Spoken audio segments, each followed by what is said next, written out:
I do it almost every day because it just I seems to get adjusted out my of whack. camera again. 5, 4, 3, 2, 1. I'm John Miglosh.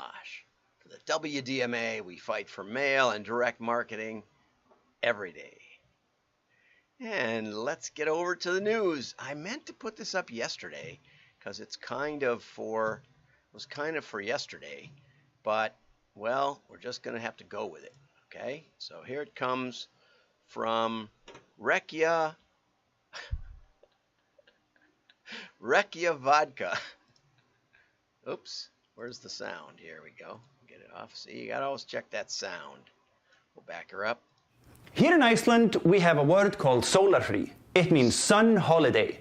It's when the weather is so nice you just have to take the day off. That's a solarfrí. Reykja Vodka wants to give you a solarfrí of your own. Introducing the Reykja Vodka Summer Solstice Solarfrí. If you take a PTO day on June 21st, the summer solstice, Reykja Vodka will give you $100. Really? Have a Reykja cocktail on the beach, in the mountains, at your local volcano. Just comment below and you could be one of 50 winners. Oh, okay. Plus, 2 lucky solarfríers could win a flight to Iceland. Oh, and don't forget the solar. Skål! Reykja Vodka. Okay, well, anyway, so I did comment below.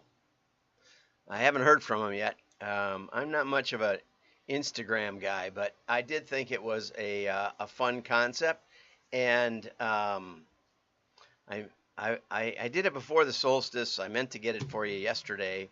I did take a half a day off to meet with a good friend, and so I don't know, but only 50 people win, so it's only $5,000 they're giving away. Now let's get over to the rest of the news. Okay, are you having trouble hiring people? I just got this mailing yesterday. Go back to this, back to the cam, and this is from ZipRecruiter, and they're the #1 website for hiring. They say this is kind of cute. Hire easier, faster, smarter, coupon redeemable, no QR code. Funny. Oh yeah, there's one there. I don't know, it's too small. With all this white space, they should have had it bigger. Sometimes little is too little. You know, all that white space does you no good. There's another one on the back. Don't know where it goes. Not going to worry about it for the show. But anyway, so the #1 website for hiring is mailing. Just thought you should know. But this is the other end of the stick. This is if you're hiring, maybe you should be mailing to people. In this case, they're hiring school bus drivers. I noticed that our elementary school has a banner up on their fence saying they're hiring school bus drivers, and so and Teradel. This is basically a press release from Teradel, who does locally targeted mail and digital. Okay, so oops, there we go. Locally targeted mail and digital. And this press release is from Laura Bauer, who I believe is one of their clients, executive at Highlight International, a manufacturer of automotive parts in Minnesota. And they have 300 employees, and mainly they work in a manufacturing role, but she's trying to hire for in-person roles. I'm guessing that's like maybe they have a retail store or something like that, but it's a different kind of person. And so they like that they can target, particular zip codes or carrier routes or something like that. And of course, the advantage is that in rural areas, which maybe they are, not everybody has internet or not everybody hangs out on it all day because they have wonderful, can get out in the sunshine. They said it used to work that you could just put an ad in the newspaper. I remember Dave Weirdsma telling me one time, because my daughter was looking for a job and he ended up hiring her. But he said he put one ad in the newspaper and got 300 job applications. But took my daughter anyway. That's the style consultant, FYI. So it used to work that way. Now, direct mail, Facebook, social media, lots of things. But Laura says she's had a lot of success with direct mail postcards. And, they reach the homes directly and they deliver the job opportunities directly to the recipient who can then hand it to a friend if they're not looking. And, it's an easy way to get the word out. So there's a lot of advantages to it. And she also liked that we were able to pick different zip codes and communities that we wanted to reach, which is especially important if you're doing the school bus thing. Anyway, it's like I said, mostly a press release, but it was nice to hear about another application, especially since I just gotten one from ZipRecruiter. Okay, here's an interesting article by Bill Farquharson. I need to get that better, Farquharson. And I'm going to double check after the show if Bill has a pronounce my name deal. There's a little way you can do that in LinkedIn, and of course I have it because no one hardly ever gets my name. But so if you don't know how to say Miglosh, go to LinkedIn and you can push the button as many times as you want till you get it.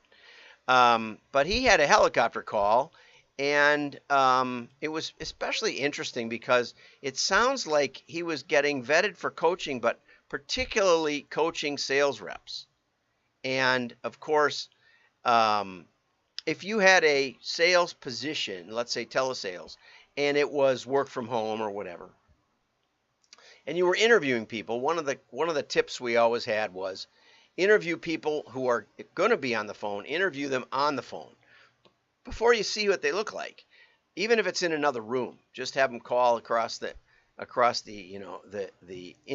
internal phone system and interview them that way, because sometimes people are in telesales because they don't have, they have some blemish or something that they're uncomfortable with, and they're just more comfortable on the phone, and sometimes they have great voices, sometimes they're really, really good, and but we tend to make visual first impressions. So one tip is interview on the phone if you're hiring for the phone. But anyway, this company was interviewing Bill, and Bill set the time right after his guitar lesson, which was a drive to, and assumed that the person interviewing him would be okay with that. There were emergency vehicles, and then a helicopter landed, and he goes through this thing, and the thing that struck me, like it probably did him later, is that especially if he's going to be coaching on the phone, or he's going to be coaching people who will be selling on the phone, you don't want to set your customer calls, if you're especially phone out, in an environment where you're obviously not professional. So I get 3 or 4 calls a day. I answer the phone over here and I listen, and I hear either dead silence and then noise, or I hear noise, or I hear the recording, all of which tell me it's not somebody really wanting to talk to me. If it's a real person who's really dialing the phone and really there right away, I do actually talk to them, even if just briefly. Thank them for their call, tell them I'm not interested. But the sound, the background noise, is a key to professionalism. So especially if you're going to be coaching salespeople who will be on the phone a lot, one of the things that you need to model is a professional sound environment. I would say the same thing about doing video. When I'm in the Northwoods, the sound is as best I can get it. We're trying to get some curtains or something in that room so it isn't quite so bouncy. But it is, I would say, above average, nevertheless, because I do have a special lavalier. I've tested many, many mics for on the road. And this environment, too, is about as good as I can get it. I bought, I don't know, half a dozen mics to try, and this one was the best, and it was the least expensive. So try to think about that, your audio environment as professionalism. So thank you for that, Bill. Okay, excellent article from Helen Edwards. a marketing week. Try again, especially if you think you got it right the first time. Iterate your ideas and push yourself to do better. What's really interesting about this is about some companies that have come up with new brand slogans that just, you just scratch your head. And Helen is talking about a sandwich chain called Pret, which is in the UK, I'm sure. And their new slogan was, makes every day a bit brighter. And then they shortened it up to even makes every day, which is, maybe it goes with their quotidian. That's a new word for today, quotidian. I had to look it up. I admit, Helen got me there. Quotidian means we do it every day. It's like brush your teeth. Brushing your teeth is a quotidian task. You do it every day, even if it's on vacation or a Sunday or a Saturday. It's quotidian. I don't know. I'm looking at how it's pronounced, and that's what it looks like. But anyway, so she's sort of scratching her head. Mark Ritson wrote an article about Accenture Song when they changed that. GSK name, their new slogan was Ahead Together. It reminds me of, wasn't Hillary's Better Together or something like that? Or something like that, And she said, if you're going to do this in a room with a diverse group of people, she said, this is what I like too. Pret seems to have a lower opinion of Pret than I do. She likes the chain. And they said that brighter was symbolic of them giving away their extra sandwiches every day to shelters or something. But anyway, so there's a lot in here about why these companies picked what they did. But she said the first thing is, if you're going to do this, and they tend to be really excited about the first effort, and I've been in a few of these sessions, put it up on the wall and go on. And tell them it's going to be there when we finish. If you still like that the best, that's good, but we're going to come up with some more, okay? Try and beat it, okay? The second one was have some constraint, the magic of constraint. Ban keywords like key, like life, like vibrant, and together. I think, and also meaningless adjectives. But anyway, this was another good key. Imagine that when the work is unveiled, there will be absolutely no explanation of it. And this is what got me started thinking about mail, because, I've done plenty of two-step campaigns where we're trying to be deliberately mysterious so that people will, in the old days, would write or call for more information. Those days are kind of done. Even if you're mysterious, I read a lot of financial newsletters and pitches for newsletters and stuff. And they're always talking about the next big Microsoft. And if you would have invested in Microsoft or Apple or whatever back in 1977 or whatever, that you would now be a billionaire. Right. Okay. And you never sold it. But they don't ever tell you the company. But, you can just Google the name of the newsletter and the name of the title of that particular pitch, and somebody will tell you what it is. Right? And somebody will tell you that the company's no good and all the rest of the, and that's the fun of the internet. So maybe we do stupid mailers because we think, well, this will get them to our website. Not necessarily. They may go to some other website to look it up. But think about it another way. What if you're trying to communicate the entire offer? Right? I mean, this right here tells you get a coupon for free. How could I miss that? Free. Big, nice, big, and free. Zip now, post for free. And I would have put free at the top. Okay? But anyway, probably read that article that I saw the other day. So now I'm going to get to where my mind goes. after I started thinking mail. Helen liked the 1962 classic We Try Harder. They're number 2, and they try harder, and it's self-explanatory. Excellent, just excellent. In mail, we automatically have an iterative process.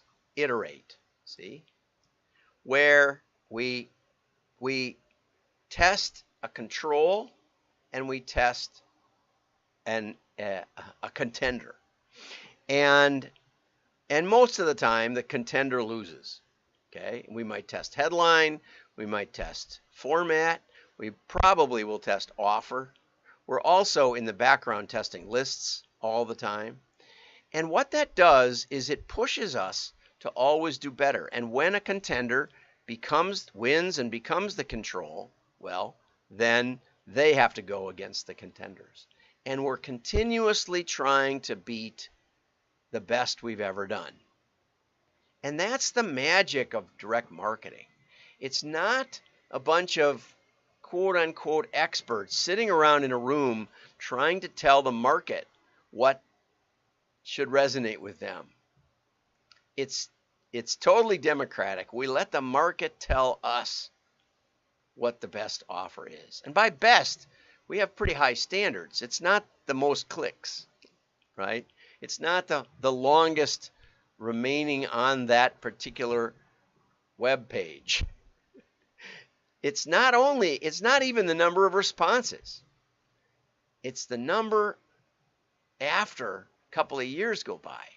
How many people are staying with us as a customer? That's the real test. It's the bottom line profit, EBITDA profit after a couple of years. And because we keep track of it on each iteration, we know the answer. And that's why companies like LL Bean and Land's End continue to be around. You think, how can this anachronistic vehicle work? Well, it's not because it isn't anachronistic. It's because they're so knowledgeable about their customers and what their customers like.